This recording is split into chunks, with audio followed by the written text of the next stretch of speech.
Estamos de regreso, ya nos compartía mi compañero Ignacio Pérez Vega lo que sucedió ayer en el Congreso del Estado y justo de este tema vamos a platicar con la coordinadora del partido Hagamos allí en el Congreso del Estado, Mara Robles, a quien agradezco que nos tome esta llamada para contarnos qué fue lo que sucedió y por qué su bancada y otras bancadas de oposición decidieron abandonar la sesión. Mara, ¿cómo estás? Muy buenos días.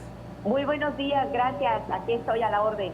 Mara, ¿por qué no nos platicas cuál es el punto en el que no hay acuerdo y por qué decidieron abandonar el Congreso del Estado? Gracias. Sí, mira, el día de ayer la sesión extraordinaria estaba citada a las 11:45 de la mañana para recibir las propuestas de cambios a la ley de movilidad que habían hecho tanto Movimiento Ciudadano como Morena. A las 12 estaba citada la sesión ordinaria y posteriormente habría otra extraordinaria. Bueno, pues eran las 7 de la noche y todavía no empezaba la primera sesión. Esto no es extraño en el Congreso. La impuntualidad es una práctica permanente, pero no es impuntualidad porque la gente sea informal, sino porque esas horas representan el abuso que existe del poder, a veces de la presidencia de la mesa directiva, a veces de la Junta de Coordinación Política, y casi siempre tiene que ver con las consultas que se le hacen al Poder Ejecutivo para saber si aprueba o no las propuestas de los diputados, porque como todos sabemos, en el Poder Legislativo manda el Ejecutivo. Entonces digamos que no había algo raro, ese abuso es común, y aunque la mayoría de los diputados están cansados, molestos, irritados y consideran que es una falta de respeto que eso ocurra, pues lamentablemente las alianzas que generalmente había entre el PAN y el PRI con Morena y MC habían impedido que se dijera basta.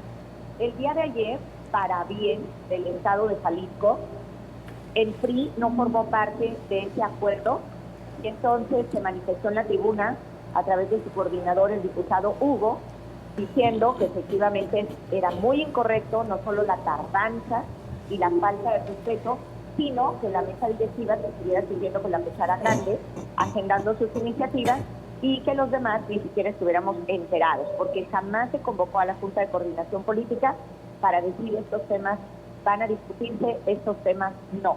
Y como sabemos, los temas de la oposición pues están en la congeladora. Entonces, bueno, el diputado Hugo Contreras anunció que no solamente se inconformaba, sino que además se retiraba de la sesión. Nosotros en Hagamos habíamos decidido también inconformarnos en tribuna y aclararle a los ciudadanos de las asociaciones de diabetes que nuestro problema desde luego no era con ellos, que por supuesto que apoyábamos la aprobación de la ley de diabetes y que estamos comprometidos con su causa, pero que definitivamente no íbamos a tolerar que se impongan algunas agendas porque hay otras igual de importantes, como por ejemplo la ley de donación de órganos, como el reconocimiento al trabajo doméstico de las amas de casa y decenas de iniciativas de todos los partidos que están en la congeladora porque no tienen el visto bueno del gobierno. Y entonces anunciamos también que nos retirábamos.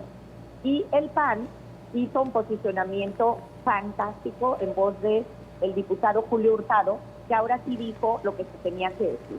Y señaló básicamente que el Congreso no es una oficina de Movimiento Ciudadano y el PAN se sumó al retiro.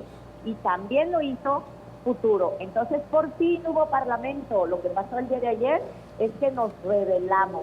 Hicimos basta y se construyó, aunque sea por unos minutos, una oposición a favor de la dignidad en el Congreso. Ese es mi resumen. Mara, te saluda Víctor Magaña. Justamente es lo que te quería preguntar. Esta oposición que se dio el día de ayer y como lo señalas tú muy bien, por lo menos durante unos minutos ahí en el Congreso, ¿es realmente ya la inconformidad de los diputados, de los partidos políticos ante este mayoriteo que está haciendo Movimiento Ciudadano, el día de ayer específicamente también con el partido de Morena, o es más bien una manera de amago de negociación para que puedan empezar a pasar las demás iniciativas, bueno, pues para que realmente el Congreso empiece a funcionar como lo que es? Vamos a ver, evidentemente yo solo puedo hablar por la fracción parlamentaria de Hagamos, y te diría que para nosotros por fin se generaron las condiciones de no ser dos voces que predican en el desierto. porque una sesión tras otra nosotros señalamos esa forma discrecional de agendar las iniciativas, esa forma brutal de resolver los problemas, porque no los resuelve, es decir, atrasa la solución a las necesidades de la gente. Me parece que por lo menos el hecho de que el día de ayer todos hubiéramos dicho ni una más, va a generar nuevas condiciones de acuerdos mínimos en el Congreso. ¿Qué te diría? Que es aquello en la que creo que todos podemos estar de acuerdo. Uno, en la puntualidad. Dos, en el procesamiento de las decisiones en las instancias que corresponde, es decir, la Junta de Coordinación Política en acuerdo con la mesa directiva.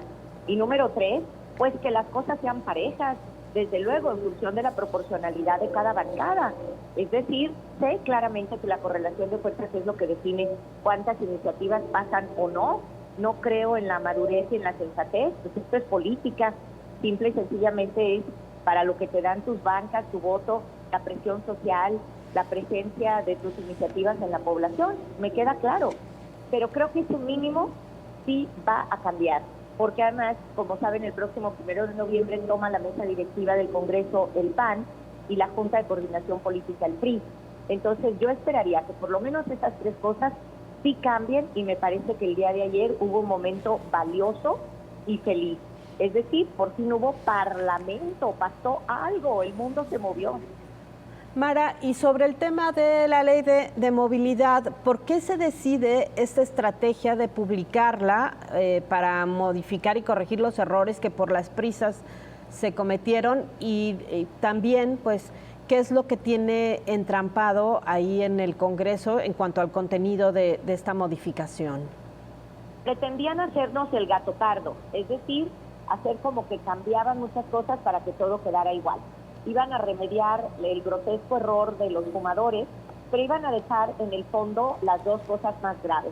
Número uno, que es una ley sancionatoria, recaudatoria, o sea que lo que pretende es reunir mucho dinero acosando a la gente en lugar de educándola y en lugar de haciendo valer la ley. Lo quieren hacer tan rápido porque quieren que entre en la ley de ingresos. Y querían, pues simplemente, para decirlo de manera muy popular, taparle el ojo al macho, diciendo, un pequeño error, lo remendamos rápido en otro madruguete y ya. Sin embargo, Morena había hecho una rueda de prensa también en la mañana presentando alrededor de 5 enmiendas, y en Hagamos íbamos a presentar solo una, pero la que creo que es la fundamental. Es decir, que la tarifa no se indexe a la inflación, sino que se respeten los criterios de la tarifa social, es decir, que se tome en cuenta la situación económica de la gente, a los grupos vulnerables, y que se considere que cuando hay más usuarios del transporte, pues el pulpo camionero gana más y por lo tanto no tiene que aumentar la tarifa. Nuestra postura es muy clara, es decir, si vamos a dar subsidio, que no sea para el pulpo camionero, sino que baje la tarifa de 9.50 a 9 pesos, porque sabemos que en realidad la gente paga 10 pesos por las alcancías rateras. Bueno, eso era lo que estaba ahí.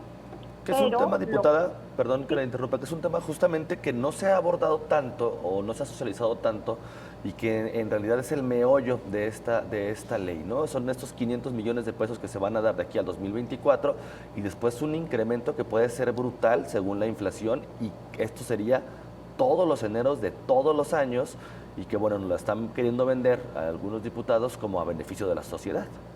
Has dicho el punto, por eso en Hagamos nos concretamos a ese punto. Eso es lo más grave, es un atraco a la población, porque con el dinero de la gente se va a subsidiar al pulpo camionero. Bueno, entonces hasta ahí íbamos y parecía que eso es lo que se iba a perpetrar, pero gracias a que todos nos salimos y a que en la Comisión de Movilidad se sostuvo Morena y efectivamente la diputada Susana La Rosa se abstuvo, entonces hubo 2 votos a favor, una abstención y uno en contra. Y ahí sí fue un reto, ya no digamos a la interpretación de la ley, sino un reto a las matemáticas. La presidenta de la Comisión de Movilidad dijo que 2 votos a favor, una abstención y uno en contra, era un empate. No, bueno, eso sí ya verdaderamente era retar a las matemáticas básicas. Entonces, evidentemente, querían decir que era un empate para poder usar el voto de calidad, pero por favor, la realidad no se puede inventar de una manera tan burda. Entonces, bueno, lo que procedió es que el diputado de Morena y la diputada de Futuro se levantaron, no hicieron quórum, y bueno, pues ahí se cayó totalmente el teatro. Muy bien, Mara, te agradecemos mucho que hayas tomado esta llamada y bueno, estaremos pendientes de qué traman ahora para, pues, me imagino que buscarán de cualquier forma sacar adelante esta reforma. Muchas gracias, buen día. Muchas gracias, buen día a ustedes. Hasta luego. Gracias, Mara Robles, coordinadora de la fracción de Hagamos en el Congreso del Estado. Hacemos una muy breve pausa, regresamos con más información.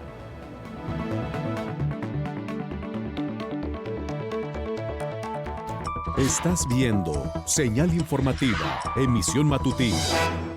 Esta semana, Mauricio Merino conversará con Eunice Rendón, experta en migración, prevención social de la violencia y trabajo en poblaciones vulnerables.